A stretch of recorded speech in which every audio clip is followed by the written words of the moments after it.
नमस्कार दोस्तों, स्वागत है आज के इस नई वीडियो में। दोस्तों इस वीडियो हम बात करने वाले हैं बिहार लोक सेवा आयोग द्वारा जो आयोजित होने वाला है 2024 में 17वीं संयुक्त प्रतियोगिता परीक्षा। इसका फॉर्म आपको कैसे भरना है इसके बारे में हम आपको लाइव एक फॉर्म भरकर दिखाने वाले हैं। क्या क्या जानकारी भरना है, किस तरीके से रजिस्ट्रेशन करना है, किस तरीके से पेमेंट करना है, फोटो कैसे अपलोड करना है, हर एक जानकारी हम आपको इस वीडियो में बताने वाले हैं लाइव एक फॉर्म भरकर। तो चलिए देरी क्यों ना करते हैं, वीडियो को स्टार्ट। वीडियो को आप लाइक कर दीजिएगा, चैनल पर नए हैं तो चैनल को सब्सक्राइब करके बेल आइकन को ऑल भी प्रेस कर दीजिए ताकि इसी प्रकार से हमेशा अपडेट वीडियो मिल सके। चलिए वीडियो करते हैं स्टार्ट।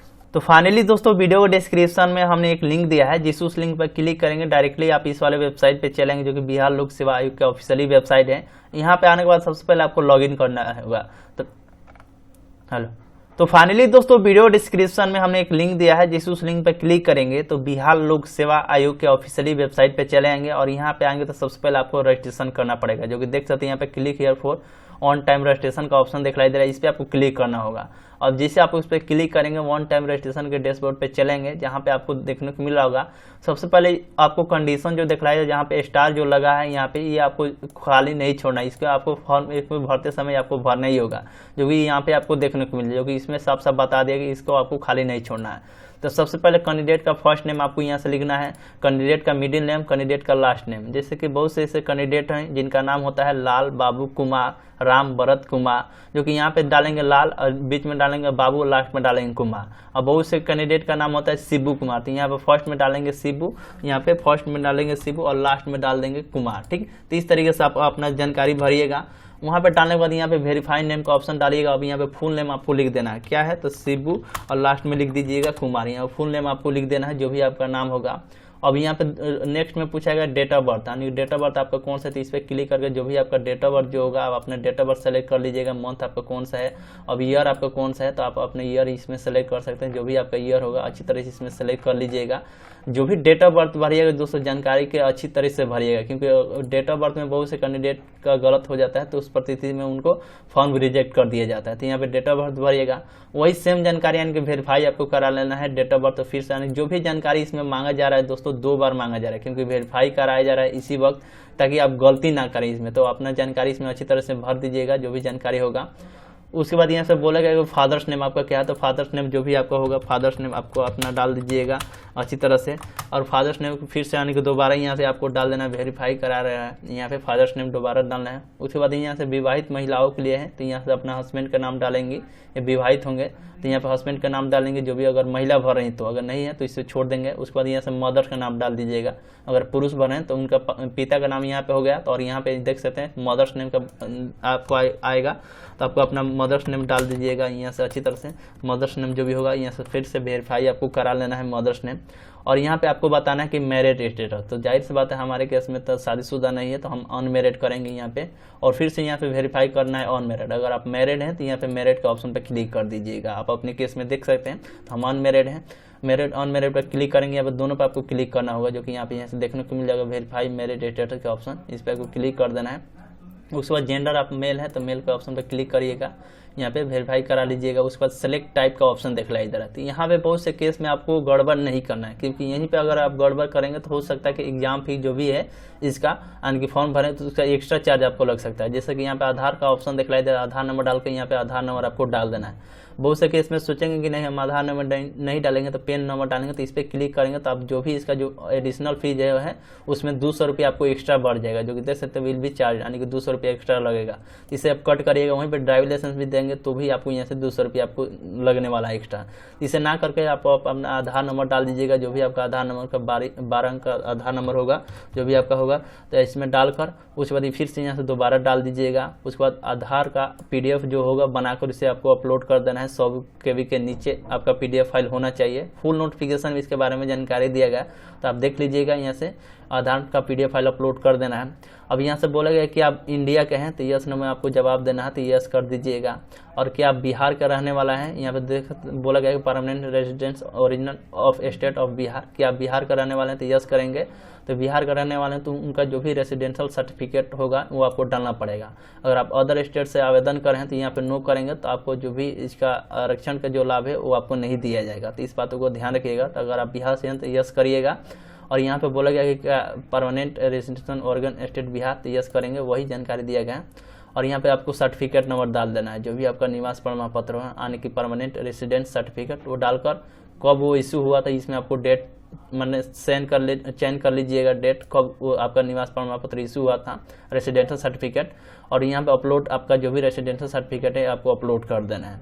वहीं पे नीचे की ओर स्क्रॉल डाउन करेंगे तो यहाँ पे बोला गया कि रिजर्व कैटेगरी, अगर आप इसमें जो भी दिया गया है कैटेगरी वाइज कौन सी कैटेगरी से आते हैं, मतलब आप लाभ लेना चाहते हैं रिजर्वेशन का, तो यस करेंगे और इसमें आपको अपना कैटेगरी चेंज करेंगे। अगर आप एसी से आते हैं तो एसी चेंज करेंगे, एसटी से आते हैं तो एसटी चेंज करेंगे।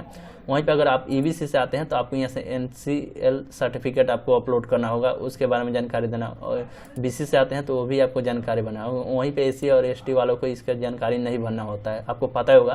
तो अगर आप ईबीसी से आते हैं तो आपको अपना एनसीएल सर्टिफिकेट यहाँ से जानकारी दीजिएगा, कब वो जारी किया गया था वो आपको जानकारी भरना है। और सर्टिफिकेट इशू आने के बिहार का होना चाहिए, तो इस पर क्लिक करके एनसीएल सर्टिफिकेट अपलोड कर देना है। तो हमारे केस में हम एससी से हैं तो इसी पे क्लिक करेंगे और यहाँ पे अपना कास्ट सर्टिफिकेट डालेंगे, कब वो जारी हुआ डालेंगे और इस पर आपका अपना कास्ट सर्टिफिकेट अपलोड कर देना है।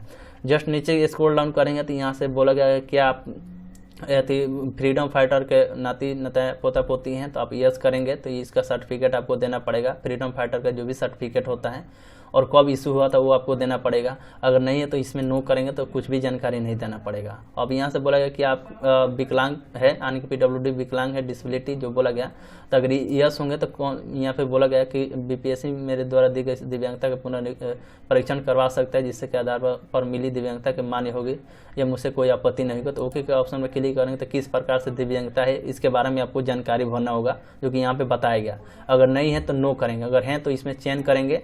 अब आपका जो भी इसका डिसेबिलिटी सर्टिफिकेट जो होता है उसका नंबर डालेंगे, कब मतलब इशू हुआ था किस डेट को और कहाँ से हुआ था, आप इसमें चेंज करेंगे तो जो भी यहाँ पे देखने को मिल जाएगा हॉस्पिटल, वो उसका जानकारी भर दीजिएगा। और उसके बाद डिसेबिलिटी सर्टिफिकेट आपको अपलोड करना है। उसके बाद यहाँ से यस के ऑप्शन पे क्लिक करेंगे, अगर नहीं है तो यहाँ से नो के ऑप्शन पे क्लिक करेंगे तो ये सारा ऑप्शन डिसेबल हो जाएगा। अब नीचे के स्क्रॉल डाउन करेंगे तो यहाँ से बोला गया कि आप जो भी एसी और एसटी विकलांग है, फीमेल महिला है, आप फी में आप छूट चाहना चाहते हैं तो यस करेंगे, ठीक। अगर नहीं करेंगे तो आपको फी में छूट नहीं मिलेगा, तो यस करिएगा। या एसी और एसटी या विकलांग है, महिला है, तो आप इस यस करेंगे तो आपको छूट मिलेगा, जो कि यहाँ पे सब बता दिया गया। अब यहाँ पे बोला गया कि आप एक सर्विसमैन है यानी कि पहले भी कहीं जॉब कर रहे थे, जैसे कि आर्मी हो गया, नेवी या एयरफोर्स में, तो रिटायर हैं तो यस करेंगे। अगर नहीं है तो नो करेंगे। अगर यस करेंगे तो उसका सर्टिफिकेट नंबर डालना पड़ेगा, कब वो इशू हुआ था तो यहाँ से डेट चेंज करना पड़ेगा। एक सर्विसमैन का जो भी सर्टिफिकेट है वो आपको अपलोड करना है। तो हमारे केस में नहीं है तो हम नो कर देते हैं। और यहाँ से बोला गया एनसीसी कैंडिडेट हैं आप, तो यस करेंगे। तो एनसीसी कैंडिडेट होंगे तो एनसीसी सर्टिफिकेट अपलोड करना पड़ेगा, यहाँ पे उसका नंबर डालना पड़ेगा, कब इशू हुआ तो उसकी जानकारी भरना पड़ेगा, उसका डॉक्यूमेंट आपको अपलोड करना पड़ेगा। तो हमारे केस में नहीं है तो हम नो कर देते हैं। अब यहाँ से बोला गया कि आप कोई बिहार गवर्नमेंट के एम्प्लॉय हैं तो यस करेंगे। अगर हैं तो कौन सा डिसीजन है, ऑफिस कहाँ पे है, कहाँ पे जॉब करते हैं, वो आपको जानकारी भरना है। उनके ऑफिस कौन सा ऑफिस में मतलब आप जॉब करते हैं, वो आप कौन से पोस्ट पे जॉब करते हैं, ये आपको जानकारी भरना है। पैलेस का है, उसका एम्प्लॉयमेंट डिटेल जो होता है सर्टिफिकेट आपको डालना होता है। एनओसी सर्टिफिकेट या ज्वाइनिंग लेटर का नंबर डालना पड़ता है और कौन से डेट का है और वो आपको अपलोड करना पड़ता है। अगर नहीं है तो यहाँ पे नो करेंगे, ठीक। अब नो करेंगे तो यहाँ से आपको ऑप्शन आ जाएगा एक एड्रेस, यानी कि एड्रेस ऑफ कॉरेस्पोंडेंस एड्रेस। तो एड्रेस लाइन 1 में डाल दीजिएगा, जो भी आपका एड्रेस होगा अच्छी तरह से इसमें डालकर। उसके बाद एड्रेस 3 में भी डाल सकते हैं। तो यहाँ से जानकारी आपको स्टेट चयन कर लेना है, डिस्ट्रिक्ट आपको कौन सा है तो इसमें डिस्ट्रिक्ट जो भी आप अपना डिस्ट्रिक्ट यहाँ से चयन कर लीजिएगा, पिन कोड डाल दीजिएगा। उसके बाद परमानेंट एड्रेस का ऑप्शन दिखलाई दी, इसमें आपको जानकारी भर देना, जो भी आपका जानकारी होगा अच्छी तरह से इसमें भर दीजिएगा। आपको अपना डिस्ट्रिक्ट सेलेक्ट कर लेना है और यहाँ से एड्रेस लाइन 3 में भी आपको जानकारी जो भरना होगा भरिएगा। अब नीचे के स्क्रॉल डाउन करेंगे तो यहाँ से एजुकेशनल डिटेल्स में आपको जानकारी भरना होगा, यानी कि एग्जाम मैट्रिक तक पढ़ाई की है, 12 तक या यूजी या पीजी, तो उसका जानकारी आपको भरना पड़ेगा। तो यहाँ पे आपको 10th का जानकारी भरना, जो कि सब्जेक्ट पूछा गया। तो मैट्रिक में आप कौन कौन से सब्जेक्ट से एग्जाम देते हैं, हिंदी हो गया, इंग्लिश हो गया, मैथ हो गया, संस्कृत हो गया। तो जो एग्जाम दिए तो उसका कोमा लगा कर आपको यहाँ से लिख देना है। हम एग्जाम्पल के तौर पर बता रहे हैं, कोमा लगा कर लिख दीजिएगा कौन सा सेशन था। जैसे कि मान लीजिए कि आपका सेशन था 15-16 था, तो यहाँ पर 2015, अब यहाँ पे लेकर 2016 आपको लिख देना है। और पासिंग कब किए थे तो 2016 में अब किए थे। कौन से कॉलेज से, कॉलेज का नाम आपको लिख देना है। और यहाँ से कौन से बोर्ड से, तो जो भी आपका बोर्ड होगा तो आप अपना बोर्ड लिख दीजिएगा, बिहार बोर्ड हो गया या सीबीएसई बोर्ड हो गया। जो भी बोर्ड होगा, और कितना मार्क्स आपका आया था। तो जो भी आपका मैट्रिक में जितना मार्क जो आया था वो आपको इसमें जानकारी लिख देना है। फुल मार्क्स कितना का एग्जाम हुआ था, तो 500 मार्क का एग्जाम होता है मैट्रिक में, और वो आपको जानकारी भर देना है। जो भी हो आप इसमें जानकारी भर सकते हो। परसेंटेज कितना परसेंटेज था वो आपको जानकारी भर देना है। इसी तरह 12th का आपको जानकारी भरना है, यूजी पीजी का जानकारी भरकर अच्छी तरह से भर दीजिएगा। और नीचे का स्क्रॉल डाउन करेंगे तो दोस्तों यहाँ से आपको डिटेल्स आ जाएगा मोबाइल एंड मेल वेरिफिकेशन। तो आपको अपने ईमेल आईडी डाल देना है, कन्फर्म ईमेल आईडी डाल दीजिएगा। जो भी आपको कन्फर्म ईमेल आईडी वेरीफाई कर लीजिएगा। उसमें मोबाइल नंबर डालकर मोबाइल नंबर के ओटीपी इस पर क्लिक करेंगे तो आपका मोबाइल नंबर पर ओटीपी जाएगा। ओटीपी डालकर ये कैप्चा डालकर सबमिट रजिस्ट्रेशन पर क्लिक कर देना है। अब जैसे सबमिट रजिस्ट्रेशन पर आप क्लिक करेंगे तो दोस्तों जैसे इस तरीके से जो कैप्चा दिखलाए, कैप्चा डालकर सबमिट रजिस्ट्रेशन फॉर्म का ऑप्शन दिखलाई दे रहा है, इस पर आपको क्लिक कर देना है। अब जैसे उस पर क्लिक करेंगे रजिस्ट्रेशन सबमिट सक्सेसफुली का ऑप्शन आ जाएगा, जहाँ पे आपको रजिस्ट्रेशन नंबर, यूजर नेम और पासवर्ड देखने को मिल जाएगा। इसे आपको अच्छी तरह से रख लीजिएगा, क्योंकि जब भी आप लॉगिन करेंगे तो इसकी ज़रूरत पड़ेगी। आपको अच्छी तरह से लिख लेना है कहीं पर, नहीं तो स्क्रीनशॉट लेकर रख लीजिएगा अच्छी तरह से, क्योंकि जब भी आप लॉगिन करेंगे बार बार आपको पासवर्ड डालने की पड़ेगी। बैक आकर आने के बीपीएससी के ऑफिशियल वेबसाइट पर चले आइएगा। अब यहाँ आने के बाद दोस्तों बता दें, ये अगर आप पहले भी अप्लाई किए हैं तो आपको अपने यूजर नेम पासवर्ड डालकर कैप्चा डालकर लॉगिन कर लीजिएगा। पहले वाले लोग हैं, हमने तो अभी रजिस्ट्रेशन किया है तो हम अपना रजिस्ट्रेशन नंबर पासवर्ड ये कैप्चा डालकर लॉगिन हो जाएंगे। मान लीजिए अगर पहले किए, अगर आप पासवर्ड भूल चुके हैं यूजर नेम पासवर्ड, तो यहाँ पे दिखलाई देगा फॉरगेट पासवर्ड का ऑप्शन दिख लीजिए। यहाँ पे आपको रजिस्ट्रेशन नंबर डाल दीजिएगा। रजिस्ट्रेशन नंबर याद नहीं है तो, और कि यहाँ पे सेलेक्ट एग्जाम का ऑप्शन दिखलाई दीजिए, आपको कौन से पहले एग्जाम के लिए आवेदन को डालिएगा। इंटर डेट ऑफ बर्थ डालकर मोबाइल नंबर डालकर कैप्चा डालकर रीसेट पासवर्ड का ऑप्शन दिखलाई देगा। इस पर क्लिक करके अपना यूजर नेम पासवर्ड मंगा सकते हैं। जो भी आप यहाँ देखते हैं सेलेक्ट कर लीजिएगा ईमेल आईडी पे या मोबाइल नंबर पे। तो इस तरीके से ऑप्शन आप फॉरगेट भी कर सकते हैं। चलिए हम लॉगिन कर लिए, अपने यूजर नेम पासवर्ड डालकर लॉगिन करेंगे तो इस तरीके से डिटेल्स आ जाएगा। आप सफलतापूर्वक लॉगिन हो चुके हैं। जहाँ पे कौन से अभी वैकेंसी चल रहा है वो आपको देखने को मिलेगा। कब से कब तक आप आवेदन कर पाएंगे वो देखने को मिलेगा। लास्ट डेट क्या है, और इस वैकेंसी के रिगार्डिंग फुल नोटिफिकेशन भी आपको यहीं से देखने को मिल जाएगा, जो कि डाउनलोड करके आप अच्छी तरह से पढ़ भी सकते हैं, जो कि दिखलाई दे रहा है। अच्छी तरह से आप देख लीजिएगा। तो यहाँ ऑनलाइन अप्लाई करना है तो अप्लाई नाउ का ऑप्शन दिखलाई दे रहा है, इस पर आपको क्लिक कर देना है। अब जैसे उस पर क्लिक करेंगे कन्फर्म योर डिटेल्स का ऑप्शन दिखलाई दे रहा है। यहाँ पे जो भी आपने डिटेल दिया मतलब रजिस्ट्रेशन करते समय वो आपको देखने को मिल जाएगा। तो अगर सही है तो यहाँ से दिखलाई देगा कन्फर्म का ऑप्शन, तो इस पर आपको क्लिक कर देना है और यहाँ से इस पर क्लिक कर दीजिएगा। उस पर क्लिक करने के बाद कन्फर्म सक्सेसफुली आपका हो जाएगा। आने के रजिस्टर्ड का ऑप्शन दिखलाई दे रहा है, जहाँ पे आपको एक वन टाइम रजिस्ट्रेशन नंबर मिला होगा। इससे आपको अच्छी तरह से रख लेना है, लिख लीजिए कहीं पे। तो आपको बैक आ जाना है। बैक आइएगा तो यहाँ पे आपको देखने को मिल जाएगा पोस्ट नेम, यहाँ देख सकते हैं कौन सा पोस्ट नेम, और यहाँ पे व्यू टू डैशबोर्ड का ऑप्शन दिख रहा है, इस पर आपको क्लिक कर देना है, जो कि यहाँ पे देखने को मिल जाएगा जब भी आप कन्फर्म किए होंगे। तो जो कि यहाँ पे साफ साफ बता दिया क्लिक ऑन व्यू डैशबोर्ड। तो इस पर क्या करना है, फिर से बैक आइएगा कि ये हम आपको समझाने के लिए करना है। तो यहाँ से क्लिक टू डैशबोर्ड का ऑप्शन देगा, इस पर आपको क्लिक कर देना है। अब जैसे उस पर क्लिक करेंगे इस तरीके से आपका डिटेल्स हो जाएगा, जब भी आप रजिस्ट्रेशन किए होंगे उसका डिटेल्स हो जाएगा। एक बार देख लीजिएगा। उस पर एप्लीकेशन फॉर्म का ऑप्शन दिखलाई दे रहा है, इस पर आपको क्लिक कर देना। अब यहाँ पर आपका आवेदन प्रक्रिया अब शुरू होता है। वो तो आपने रजिस्ट्रेशन किया, अब यहाँ पे आपको देखने को मिल जाएगा रजिस्ट्रेशन से भी आपको जो भी डिटेल्स दिए होंगे उसका सारा डाटा आपको देखने को मिल जाएगा। तो आप अच्छी तरह से मिलान कर लीजिएगा, कुछ गलत तो नहीं है। नीचे को आपको स्क्रॉल डाउन कर देना है। नीचे को स्क्रॉल डाउन करेंगे नेक्स्ट का ऑप्शन आएगा, इस पर आपको क्लिक कर देना है। अब जैसे नेक्स्ट के ऑप्शन में आप क्लिक करेंगे तो इस तरीके से ऑप्शन आ जाएगा। आपको सबसे पहले बोला जाएगा कौन से पोस्ट के लिए आप अप्लाई करें। तो अगर आप दोनों पोस्ट के लिए अप्लाई करना चाहें तो दोनों पोस्ट के लिए कर सकते हैं। एक पोस्ट के लिए अप्लाई करना चाहते हैं तो एक पोस्ट के लिए भी कर सकते हैं। आप पर निर्भर करता है कि कितने पोस्ट के लिए आपको अप्लाई करना है। अच्छी तरह से आप अपना देख लीजिएगा, नोटिफिकेशन एक बार देख लीजिएगा कि कौन से पोस्ट के लिए आप एलिजिबल है, कौन से पोस्ट के लिए अप्लाई करना चाह रहे हैं। दोस्तों चयन कर लीजिएगा। यहाँ पे जो भी पोस्ट के लिए आपको अप्लाई करना है इसमें आपको अच्छी तरह से चयन कर लेना है। चयन कर लेने के बाद यहाँ से आपको डिटेल्स देना है मैट्रिक का। यहाँ पे देख सकते हैं इंटर क्वालिफिकेशन डिटेल्स दिख रहा है। मैट्रिक का देना है कि कौन से मतलब क्या क्या आपका सब्जेक्ट था। तो जो भी आपका सब्जेक्ट होगा हिंदी, इंग्लिश, मैथ, संस्कृत, जो भी आपको इसमें अच्छी तरह से डिटेल डाल दीजिए, क्योंकि रजिस्ट्रेशन करते समय भी आपने डिटेल्स जिस तरह से डाले थे अपना मैट्रिक का जानकारी उसी तरह आपको यहाँ से कोमा देते देकर डाल दीजिएगा। सेशन आपका कौन सा था, तो जो भी आपका सेशन होगा 2015-16 या 16-17 तो आप डाल दीजिएगा। यहाँ पे आपको देखने को मिल जाएगा उत्तीर्ण वर्ष, कौन से वर्ष में आपने उत्तीर्ण किया उसका वर्ष आपको डाल दीजिए। तो हमारे केस में 15-16 है तो यहाँ 15-16 डाल दिया, हम पास किए हैं 2016 में, वो डाल दीजिएगा। यहाँ से आपको देखने को मिल जाएगा। वो सारा डिटेल्स आपको एजुकेशन क्वालिफिकेशन के रिगार्डिंग कौन से बोर्ड से आपने दिया है, कितना आपको मार्क्स आया था, आने मैट्रिक में कितना मार्क्स, कितना फुल मार्क्स का एग्जाम होता है आपको पता है। तो दोस्तों यहाँ पे आपको ग्रेजुएशन की जानकारी भरना है। जो भी आपका ग्रेजुएशन की जो जानकारी अच्छी तरह से इसमें भर दीजिएगा, कौन कौन सा सब्जेक्ट था, जो भी आपका सब्जेक्ट जो होगा ग्रेजुएशन वो आपको जानकारी भरना है। सेशन आपका कौन सा था, सेशन की जानकारी भरिएगा, कब आपने आपका ग्रेजुएशन फाइनल जो हुआ उसका वो 3 वर्ष आपको भर देना है। यहाँ पे कुछ जानकारी भरना है, कौन से यूनिवर्सिटी से कौन से बोर्ड से आपको भरना है, कितना मार्क्स का आपका आया था, कितने मार्क्स का एग्जाम हुआ था, कितना प्रतिशत था, वो आपको भर देना है। अब यहाँ पे आएंगे तो अपलोड सर्टिफिकेट का जो ऑप्शन दिखलाई दे रहा है, इस पर आपको मतलब देखेंगे तो आपको देखने को मिल जाएगा अपलोड साइट पे, यानी कि जो भी आपका जो जानकारी भरने हैं क्वालिफिकेशन के रिगार्डिंग तो वो आपको अपलोड करना होगा, जो कि आप यहाँ से देख पा रहे। मैट्रिक का जानकारी बोला, सर्टिफिकेट नंबर डाल दीजिएगा, कब इशू डालकर यहाँ से अपलोड आपको कर देना है। और यहाँ से नीचे का ग्रेजुएशन की जानकारी भरना है, जो कि वही सेम टू सेम, यानी कि सर्टिफिकेट आपका सर्टिफिकेट नंबर क्या था ग्रेजुएशन का, कब वो इशू होता है उसका डेट डाल दीजिएगा, उस सर्टिफिकेट को आपको अपलोड करना है यहाँ पे। ये मैट्रिक और ग्रेजुएशन की जानकारी आपको भरना है।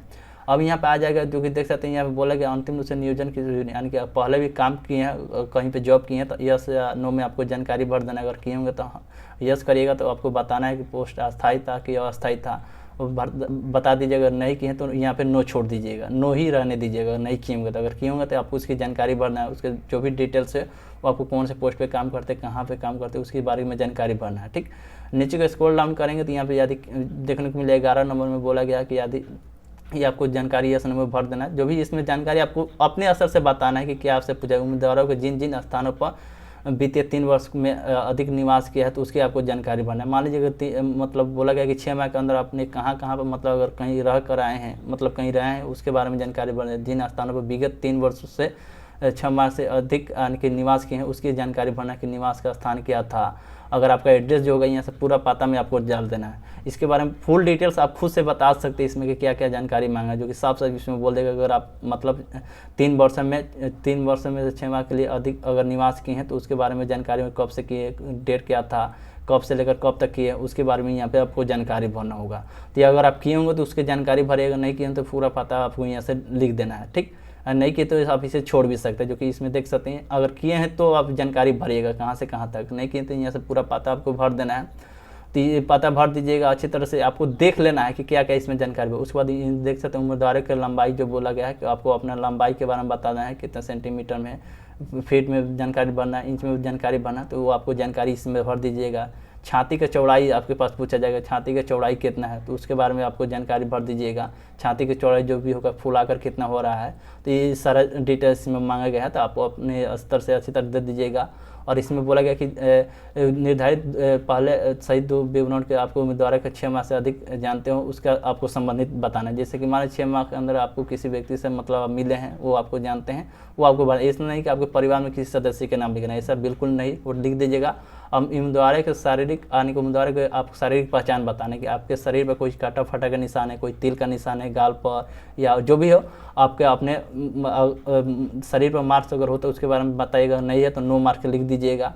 अब यहाँ पे आपको अपना फोटो अपलोड करने का ऑप्शन दिखलाई देगा, यहाँ पे दिखलाई देगा कैमरा होना चाहिए तो आपको फोटो अपलोड कर दीजिएगा। अच्छी तरह से आपका फोटो होना चाहिए, अपना अपने सर पे ना टोपी ना चश्मा ना कुछ, एकदम सही तरीके से आप आपका बैकग्राउंड होना वाइट होना चाहिए, क्योंकि आपको जो भी फोटो है साफ है। तो यहाँ पर फोटो आपको ले लेना है, कैमरा आपके पास होना चाहिए। टेक ए फोटो के ऑप्शन पर क्लिक करेंगे, यहाँ पे क्लिक टू ऑप्शन दिखलाई दे, इस पर क्लिक करके आपको अपना फोटो देखेंगे तो इस तरीके से आपका फोटो अपलोड हो जाएगा।